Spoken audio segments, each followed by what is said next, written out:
Welcome to my YouTube channel. Please like, share this video and subscribe this channel. Steve. Hello everybody.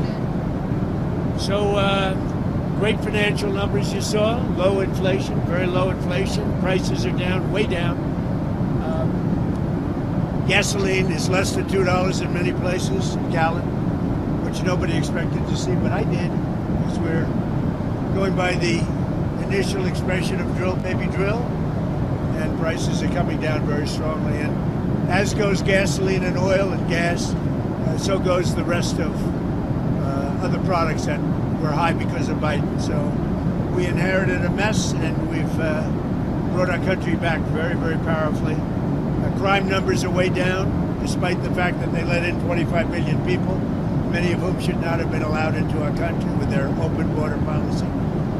But it's the country's doing very well. Any questions? What are you expecting from these Iran talks in Geneva tomorrow? So I'll be involved in those talks indirectly, and they'll be very important. We'll see what can happen. I mean, it's been typically Iran's a very tough negotiator. They're good negotiators, or bad negotiators. I would say they're bad negotiators, because we could have had a deal instead of sending the B-2s in to knock out their nuclear potential, and we had to send the B-2s. I hope they're going to be more reasonable.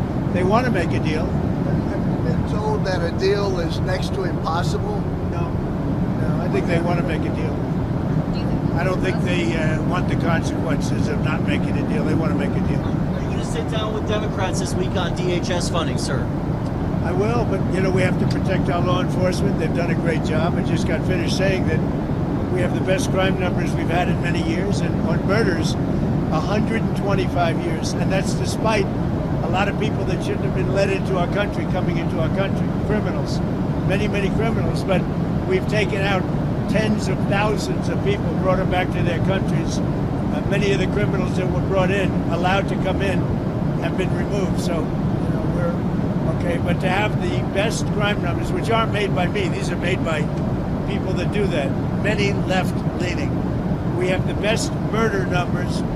Horrible thing to say, but we have the best murder numbers since 1900. That's before my father was born. 125 years, think of it. The best crime numbers since 1900, having to do with murder, and really good crime numbers, the best in years. Are there any demands that Democrats are making that you're okay with? Well, I don't like some of the things they're asking for. We're going to protect law enforcement. We're going to protect ICE. They're part of the whole system that is working. In Washington, D.C. now is considered a very safe city. When I took over, it was a city that we were losing 2-3 people a week. Over 100 people a year were being murdered in Washington. Now it's considered a very safe city. And we did that. I did it over a fairly short period of time, too. On DHS, recent news reports have discussed the widespread belief that Kristi Noem and Corey Lewandowski are in a personal relationship. Is that a bad look?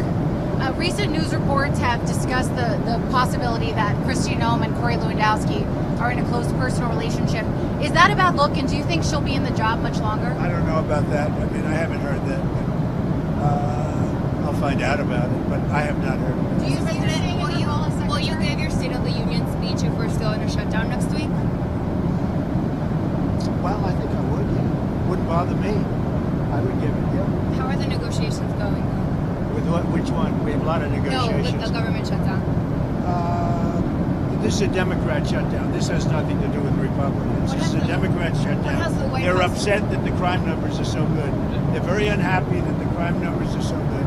They're very unhappy that there's a movement for getting voter ID. They want voter ID.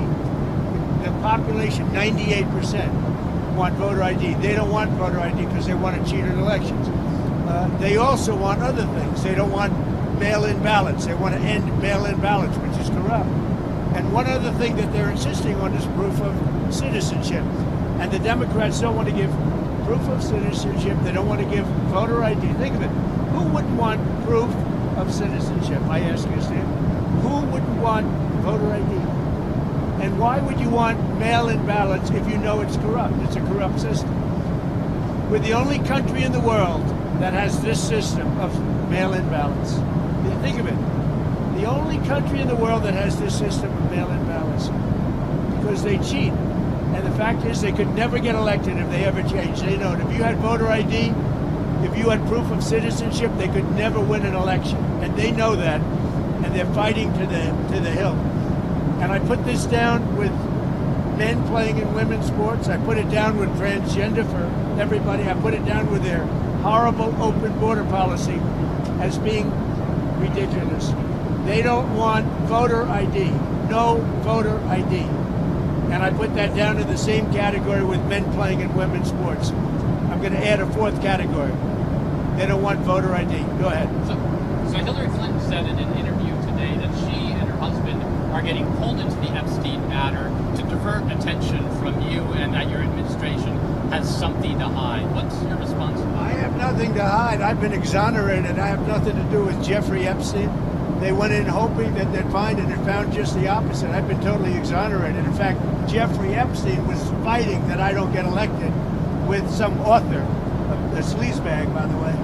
And I've been totally exonerated. No, they're getting pulled in, and that's their problem. I don't know, they're going to have to see what happens. But I watched her in Munich, and she seriously has Trump derangement syndrome. Do you think that she should publicly testify? I've been totally exonerated on Epstein, and it's really interesting because they've been pulled in.